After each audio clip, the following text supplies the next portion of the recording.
किसी समय तारापुर नामक राज्य में अजीतपाल नाम का राजा राज किया करता था। वो अपनी प्रजा का हर तरह से ख्याल रखता था। साथ ही वो अपनी रानी स्नेह को बेहद प्यार करता था। उस दिन से रानी स्नेह के प्रति उसकी चाहत और बढ़ गई जब रानी ने उसे खबर सुनाई। महाराज, आप पिता बनने वाले हैं। सच? हाँ। वाह प्रिय, आज तुमने ये खबर सुनाकर मानो मेरे जीवन की सभी अभिलाषाओं को पूर्ण कर दिया है। सच प्रिय, आज मैं बहुत ही खुश हूँ। फिर निश्चित समय पर रानी स्नेह अपने शयन कक्ष में प्रसव पीड़ा से कराह रही थी और राजा अजीतपाल बाहर भारी बेचैनी के आलम में टहल रहे थे। हे ईश्वर, मेरी स्नेह और उसके होने वाली संतान की रक्षा करना। आह, आह, आह। कुछ ही देर बाद रानी स्नेह के शयन कक्ष का द्वार खुला। गजब हो गया महाराज, महारानी एक सुंदर बालक को जन्म देने के बाद स्वर्ग से धार गई। नहीं, ऐसा नहीं हो सकता। स्नेह, तुम मुझे यूं अकेला छोड़कर नहीं जा सकती। मैं कैसे जी पाऊंगा तुम्हारे बिना। राजा अजीतपाल स्नेह की मृत्यु पर दुखी हो उठा। तभी दरबार में फुसफुसाहट शुरू हो गई। ये बालक तो पैदा होते ही माँ को खा गया। हाँ, क्या सचमुच राजकुमार मनहूस है? क्या इसी की मनहूसियत का साया पड़ते ही मेरी प्राण प्रिय स्नेह की मृत्यु हुई है? हाँ, अवश्य ही ये मनहूस है। तभी तो पैदा होते अपनी माँ के लाड प्यार से वंचित हो गया है। इस तरह एक अबोध बालक के प्रति प्रेम और हमदर्दी के स्थान पर राजा के हृदय में घृणा ने जन्म लिया।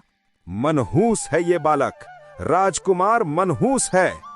दासियों, ले जाओ इस मनहूस को मेरी नजरों के सामने से, और ध्यान रहे कि ये कभी भी मेरी नजरों के सामने ना पड़े। जी महाराज।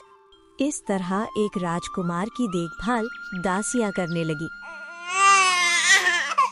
कमबख्त, चुपचाप सो जा, यहाँ तेरी माँ नहीं बैठी जो तुझे लोरी सुनाएगी। और राजकुमार दासियों की तिरस्कार पूर्ण नजरों के साए में पलने लगा। इसी तरह 8 वर्ष बीत गए। एक दिन राजा के कक्ष में धाई माँ ने प्रवेश किया। महाराज की जय हो। महाराज, राजकुमार अजयपाल अब 8 वर्ष के हो चुके हैं, अतः मेरे ख्याल से उन्हें गुरुकुल भेज देना चाहिए। उस मनहूस को शिक्षा दीक्षा की क्या जरूरत है? क्षमा करें महाराज, राजकुमार आपकी नजरों में चाहे जैसे भी हों, वे हैं तो इस राज्य के राजकुमार ही। उनके अशिक्षित रहने पर आपकी और इस पूरे राज्य की जगह साई होगी। ठीक है, हम कल ही उसे राजगुरु के आश्रम में छोड़ आएंगे। अगले दिन जैसे ही राजा अजीतपाल राजकुमार अजयपाल को लेकर राजगुरु सुकीरत के आश्रम पहुँचे, ठीक उसी समय योगाभ्यास कर रहे राजगुरु को सर्प ने डस लिया। गुरुजी, क्या हुआ गुरुजी? गुरुवर को सर्प ने डसा है। अगले ही पल उनकी मृत्यु हो गई। इसमें कोई संदेह नहीं कि राजकुमार अजयपाल मनहूस है। गुरु आश्रम में कदम रखते ही राजगुरु की सर्प दंश द्वारा मृत्यु हुई। इस बात का पक्का प्रमाण है। फिर राजा अजीतपाल राजकुमार को शिक्षा दीक्षा के लिए विद्याधर आचार्य के आश्रम में छोड़कर वापस लौट पड़े। ये मनहूस इन्हीं साधारण बच्चों के साथ शिक्षा दीक्षा पाने लायक है। इस तरह राजकुमार अजयपाल विद्याधर आचार्य के आश्रम में शस्त्र व शास्त्र विद्या प्राप्त करने लगा। वाह अजय! फिर 10 वर्ष बाद एक दिन, महाराज की जय हो। राजकुमार अजयपाल अपनी शिक्षा समाप्त करके आश्रम से लौटे हैं और वे महाराज से आशीर्वाद प्राप्त करने की आज्ञा चाहते हैं। आ गया मनहूस अपनी मनहूसियत का साया लेकर। राजकुमार को दरबार में आने की आज्ञा है। फिर जैसे ही राजकुमार अजयपाल ने राज दरबार में प्रवेश किया, एक पल के लिए राजा उसकी ओर देखता ही रह गया। वर्षों बाद पिताश्री के दर्शन हुए हैं। वाह, कितना सुंदर और सजीला है अजय। काश ये मनहूस न होता। पिताश्री महाराज को मेरा प्रणाम। गजब हो गया महाराज, सूरतगढ़ की सेना ने राज्य पर आक्रमण कर दिया है। सेनापति, तुरंत इस सेना को कूच का आदेश दो। जी महाराज। लेकिन तब तक देर हो चुकी थी। सूरतगढ़ की सेना राजमहल में प्रवेश कर चुकी थी। स्थिति की गंभीरता को भांपते ही राजा ने अपनी म्यान से तलवार निकाल ली। इधर सेनापति, महामंत्री और राजकुमार अजयपाल भी दुश्मनों से भिड़ गए। शीघ्र ही राज दरबार में घुसे मुट्ठी भर सैनिकों का सफाया हो गया। अब मेरी पराजय निश्चित है, अतः मौका मिलते ही जान बचाकर भाग निकलने में ही भलाई है। महामंत्री जी, इससे पहले कि दुश्मनों की पूरी सेना राज दरबार में आ पहुंचे, आप सब मेरे पीछे आइए। आखिर पिताश्री चाहते क्या है? सब राजा के पीछे पीछे शयन कक्ष में पहुँचे। राजा ने पलंग के सिरहाने लगा कोई गुप्त कल पुर्जा दबाया। ये तो गुप्त मार्ग है।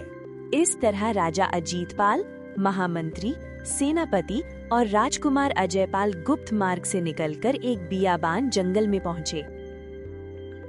महामंत्री जी, इससे पहले कि शाम घिरे, हमें रात बिताने के लिए कोई सुरक्षित स्थान खोज लेना चाहिए। तो क्या पिताजी, अब हमें महलों के स्थान पर इसी तरह जंगलों में रहना होगा? हाँ मनहूस, जिस पर तेरी मनहूसियत का साया पड़ेगा उसे इससे भी बुरे दिन देखने पड़ेंगे। लेकिन महाराज, इसमें राजकुमार जी का तो कोई दोष नहीं है। ये सब तो भाग्य का खेल है। नहीं महामंत्री जी, हमें आज ये दिन सिर्फ इसी मनहूस के कारण देखना पड़ा है। ये मनहूस पैदा होते ही अपनी माँ को खा गया, फिर शिक्षा के लिए इसके गुरु आश्रम में पहुंचते ही राजगुरु की मृत्यु हो गई। उफ, ये मैं क्या सुन रहा हूँ। और आज 10 वर्षों बाद जैसे ही इस मनहूस ने पहली बार हमारे राज दरबार में प्रवेश किया, मेरे हाथों से मेरा राज्य छिन गया। ये मनहूस है, मनहूस है ये। उफ, ये सब सुनने से पहले मैं बहरा क्यों नहीं हो गया? शांत हो जाइए महाराज, शांत हो जाइए।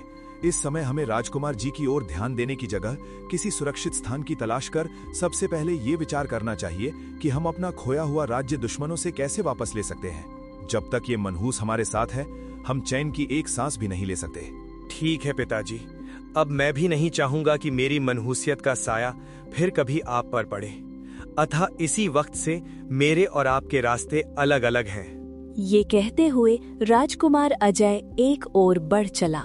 राजकुमार जी, जाने दो उस मनहूस को, जहाँ जाता है जाए। हे ईश्वर, तूने मुझे कैसा कलंकित जीवन दिया है कि आज मेरा जन्मदाता ही मुझे मनहूस कह रहा है।